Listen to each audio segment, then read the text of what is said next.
All right, so today we're gonna do a pork loin. So we got a few pieces of some quick fry pork loin, center cut.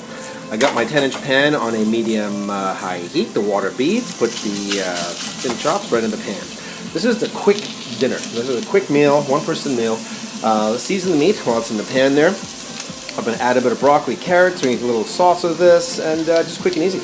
So I'm going to put a bit of dry basil on one side. So really all that's going into this is a bit of salt, a bit of dry basil on the meat. The dry basil give a nice sweet flavor, salt to bring it out. It's been searing for about 5 minutes. Just flip it over nicely. So we flip it over nicely here, nice and easy. I'll put some veg into this now, and then we're going to let it cook for a couple minutes. So the carrots go in, broccoli goes in.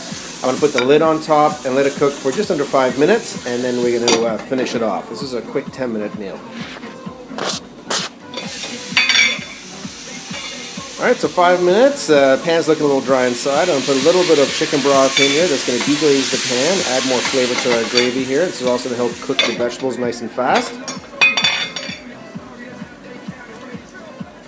Now I'm going to cheat a little bit today with this meal, and what I'm going to do is I'm going to add a bit of bisto here, right? So the bisto is like the turkey gravy bisto. A little bit in there, a little bit extra chicken broth. Going to stir it around. As soon as this boils, it becomes nice and thick, and then it's good to serve. So I'll put the lid on. Going to just make sure we mix it all nice and evenly with the powder you put in. I'm going to put the lid on, let it basically come to a quick boil, and it's good to serve. Nice and easy. All right, so it's cooking away good here. We got to put it on our plate, serve it up, and that's like a dinner for one.